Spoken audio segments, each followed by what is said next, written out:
बंदर मामा। एक दिन बंदर मामा गहरी नींद में सोया था जब एक मीठी सुगंध ने उसे जगाया।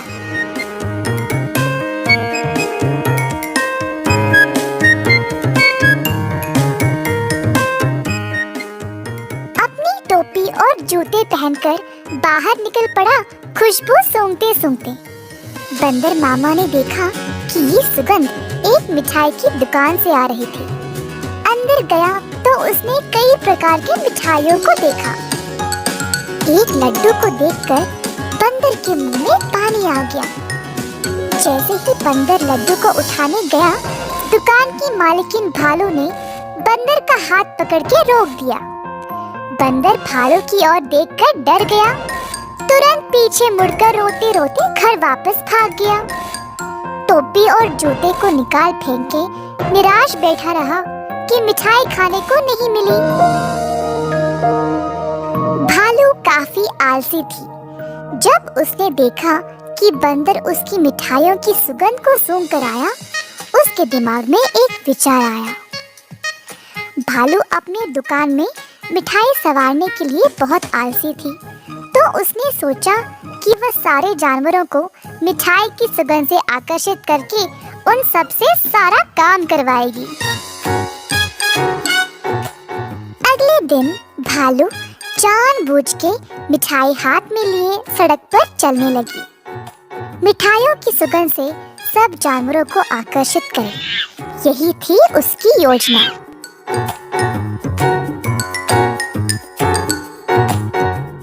खुशबू फिर से बंदर मामा तक पहुंच गई। इस बार बंदर मामा से रहा नहीं गया और उनका जी ललचाया।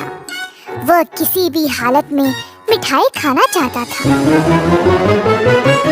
बंदर मामा चुपके से दुकान के बाजू वाले पेड़ पर लटकने लगा। जब भालू देख नहीं रही थी, तब बंदर मामा ने लड्डू उठाया और झट से मुंह में डाला। परंतु लड्डू गरम गरम था और बंदर मामा का मुंह ही जल गया। बंदर मामा को बहुत गुस्सा था। जल्दी घर भागा और पानी पी लिया। फिर से अपनी टोपी और जूते निकाल फेंक के रोने लगा।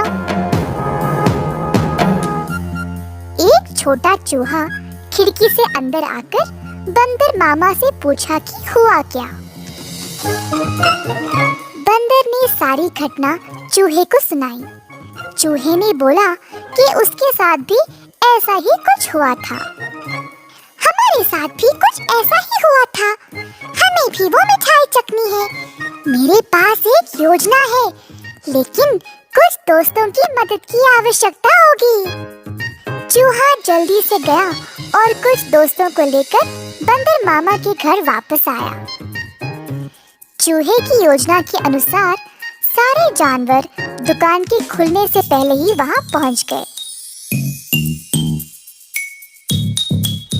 दुकान के पीछे के रास्ते से एक सुराख बनाया और अंदर घुस गए। एक बंदर सारे मिठाइयों को देखकर ललचा गया।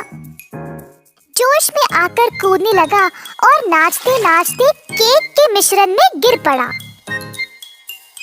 एक और बंदर एक बड़े से बाल्टी में झांका, ये सोचकर कि अंदर मिठाई होंगे, और फिसल के उसी के अंदर गिर गया। तीसरे बंदर ने एक बड़ी गोल सी थाली पर लड्डू देखा। थाली की ओर दौड़ा और लड्डू खाने की कोशिश की, परंतु थाली गोल गोल घूमने लगी। बंदर लड्डू के पीछे भागता रहा और थाली रुकने का नाम ही नहीं ले रही थी। इसी दौरान भालू दुकान पर आ पहुंची। एक बंदर केक के मिश्रण में फंसा था, दूसरा बड़ी बाल्टी में और तीसरा बस लड्डू के पीछे गोल गोल घूम रहा था। ये सब देखकर भालू आश्चर्यचकित रह गई और सोची कि ये बंदर यहाँ चोरी करने आए हैं। जल्दी से एक छड़ी उठाई और बंदरों को मारने ही वाली थी, जब एक बंदर ने बोला, हम यहाँ चोरी करने नहीं आए हैं। हम केवल आपकी मिठाई को चखना चाहते थे। इनकी सुगंध इतनी मजेदार है, बस हमसे रहा नहीं गया। भालू बंदरू ये सुनकर जोर से हंसने लगी। मेरे दुकान में चोरी छुपे घुसना गलत बात है। खैर छोड़ो, वैसे भी मुझे मिठाई बनाने में मदद चाहिए। अगर तुम लोग हर रोज मेरी सहायता करोगे तो मैं तुम्हें अच्छे अच्छे मिठाई खाने के लिए दूंगी। ये सुनकर बंदर मामा और उसके दोस्त खुश हो गए। उस दिन से सब जानवर मिठाई की दुकान पर काम करने लगे। भालू ने अच्छे से बंदरों का फायदा उठाया, बंदरों से मिठाई बनवाई और सजा सवार के रखवाया भी। मिठाई बेचने का काम भी बंदरों को ही दे दिया और भालू सिर्फ बैठ के मजे ले रही थी। भालू का पति ये सब देख रहा था।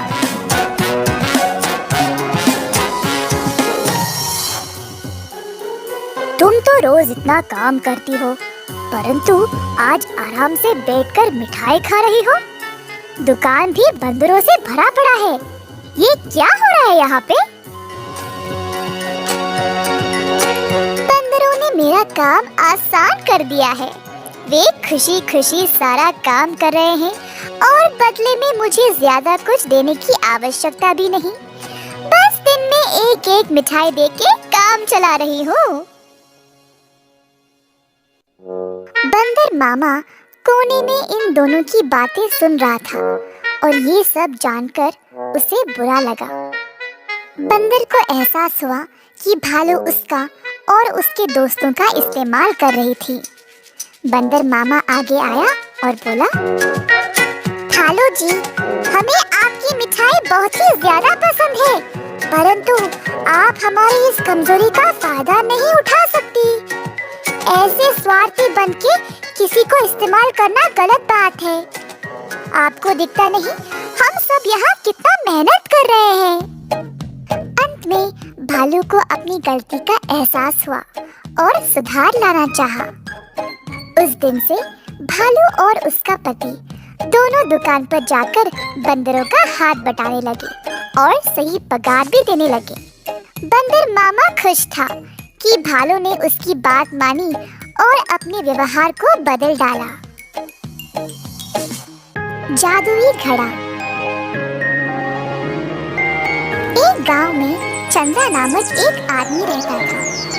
वह एक अमीर परिवार से था, परंतु उसने अपने परिवार की सारी संपत्ति खो दी। इस नुकसान के कारण वह अपने गांव के पास वाली जमीन पर अपने परिवार के साथ बस गया, जहां वो खुद सब्जी उगाता था।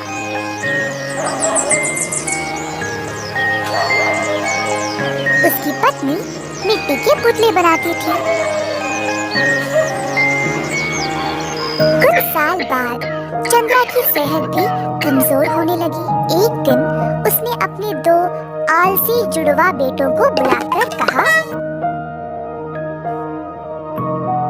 मेरे बच्चों, तुम लोगों को तो पता ही है मेरी तबीयत अब ठीक नहीं रहती, और कब तक तुम लोग बिना काम किए जियोगे? जब तक मैं तंदुरुस्त था मैंने तुम लोगों का ख्याल रखा, पर अब तुम्हारी माँ भी ज्यादा कुछ नहीं कर पाएगी। कृपया अब से काम पे लग जाओ और मेहनत करो।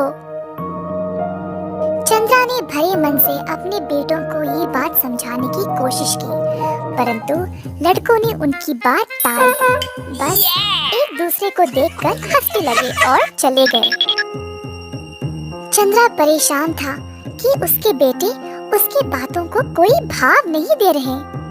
उसको लगा कि अब उसे कुछ ना कुछ तो करना ही पड़ेगा, नहीं तो उसके बेटे ऐसे ही रहेंगे और फिर कल को समाज में नहीं रह पाएंगे।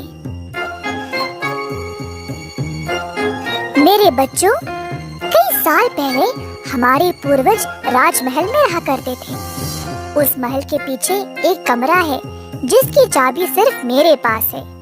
चाबी ले जाओ और सारी कीमती चीजों को ले आओ। ध्यान रहे कि तुमको कोई ना देखे। दोनों बेटों ने बहुत ही उत्साह से अपने बापू की बात सुनी। उनसे अब रहा नहीं गया ये जानने के लिए कि उस कमरे में है क्या।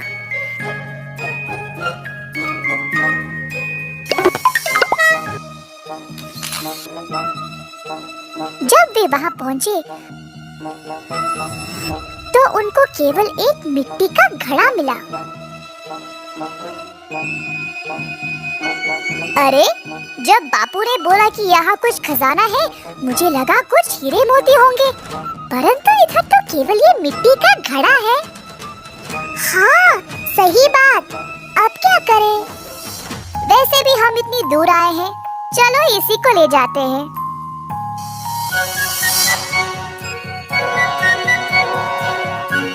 लड़के घर वापस आए घड़े के साथ और अपने बापू को सौंप दिया। ये मिट्टी का घड़ा बहुत ही अनोखा है।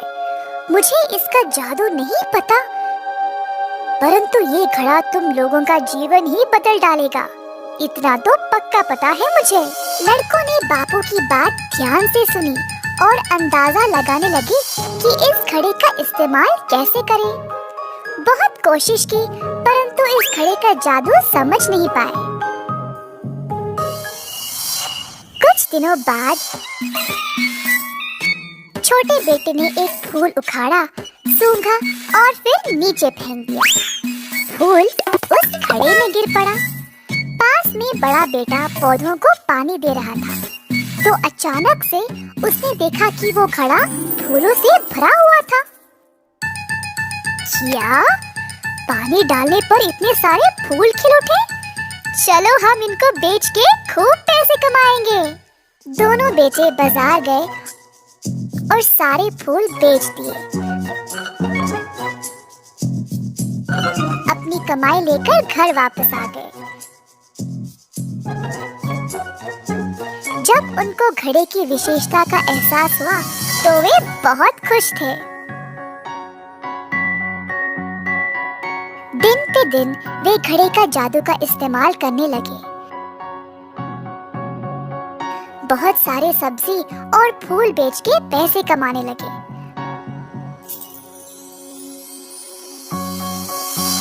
परंतु उन्होंने समझदारी से उन पैसों को नहीं संभाला। कुछ दिन और गुजर गए ऐसे ही पैसे रद्दी करते करते। उनको घड़े की जादू की आदत पड़ गई और इसी चक्कर में बाकी सब्जी और पौधों को नजरअंदाज कर दिया। चंद्रा ने देखा कि उनके बेटों का व्यवहार दिन पे दिन बिगड़ रहा था, तो एक दिन उन्होंने उस घड़े को छिपा दिया।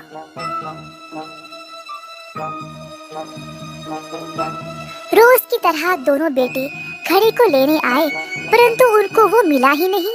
हर जगह ढूंढा, तब भी नहीं मिला। उनको एहसास हुआ कि पैसे के बिना जीवन कितना कष्ट है, तो आखिर में वे खुद सब्जी उगाना शुरू किए। अब रोज बड़ा बेटा सब्जी उगाता था और छोटा बेटा फूलों का ध्यान रखता था। जो कुछ थोड़ा बहुत फसल निकलती थी उसको बेचकर पैसे कमाते थे। मेहनत से जो भी उनको मिलता था अब वे समझदारी से खर्च करने लगे। चंद्रा ने अपने बेटों में सकारात्मक बदलाव देखकर उनको वो जादुई घड़ा वापस कर दिया। तुम दोनों ने इस जादुई घड़े का गलत इस्तेमाल किया था। ये घड़ा तुम्हें कठिन समय में काम आएगा और इससे कमाया गया धन को सोच समझ के इस्तेमाल करना चाहिए। मैंने तुम दोनों का व्यवहार देखकर तुम्हें सीख देना चाहा था, इसीलिए मैंने ही इस घड़े को छुपाया। अब तुम लोग समझदार हो गए हो, इसीलिए तुम्हें ये वापस सौंप रहा हूँ। भविष्य में इसका उपयोग बुद्धिमानी से करना। दोनों बेटों ने अपने बापू की बात मानी और वचन दिया कि केवल संकट काल में ही उस घड़े का उपयोग करेंगे।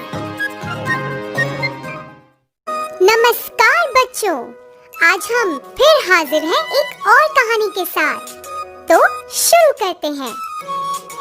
एक बार की बात है, एक गांव में एक किसान था। वह जंगल में जा रहा था, तभी उसने एक बतख को देखा। उसे वह बतख अच्छी लगी और उसने उस बतख को अपने साथ घर ले जाने का सोचा। उस बतख के पास एक अद्भुत शक्ति थी। वह एक दिन में एक सोने का अंडा देती थी।